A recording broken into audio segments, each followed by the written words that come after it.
Octave Isidore Pelletier naît le 24 février 1878 à Bémécourt dans l'Eure.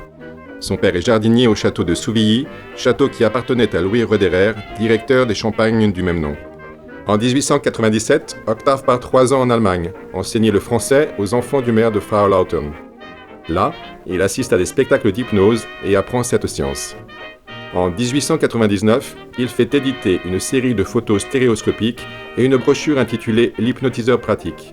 Sa version espagnole va connaître 3 éditions successives. Il séjourne 2 ans à Londres, puis entre en 1903 à la Société des huiles d'olive de Nice, avenue Aubert, comme chef du service d'exportation. Il parle français, allemand, anglais, italien et espagnol. 1907, Octave Pelletier fonde sa propre maison au 1 rue Foncé et 13 cours Saleya, devenant ainsi le 97e négociant niçois.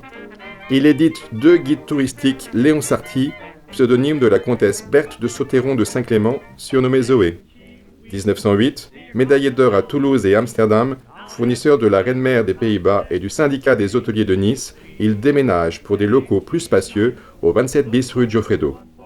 Les établissements Octave Pelletier vendent des huiles d'olive de Nice garantie pure, des huiles de table exemptes d'huile raffinée, des savons et même une huile de graissage pour moteur à base d'huile d'olive.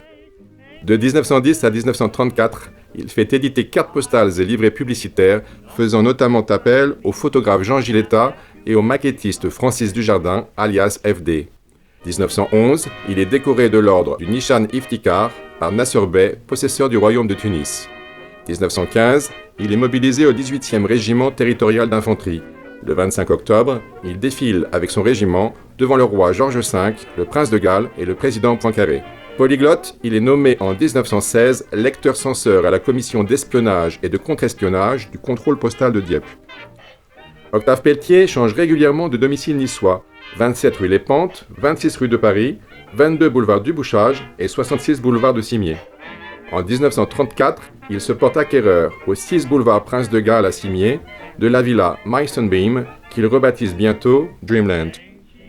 1930-1933, suite à une commande d'Alfred Vans, le peintre Henri Matisse loue un ancien garage au 8 rue des Iréniels et devient ainsi voisin immédiat des établissements Pelletier et client. Matisse renonce rapidement à la version initiale de sa danse pour élaborer sa toute nouvelle technique des papiers gouachés, découpés et déplaçables. In fine, l'œuvre se décline en 3 versions, les danses inachevées, de Paris et de Mérion. 1940, les établissements Pelletier détiennent 24 tonnes d'huile, dont 17 en pile, au 28 rue Giuffredo. Il décède à Nice le 21 janvier 1943. Sa tombe au cimetière de l'Est est reprise en 2008 et ses restes déposés à l'Osphère. À ses côtés, le prince Mehmed Oran, qui aurait dû devenir Sa Majesté impériale, le sultan calife ottoman Mehmed VII.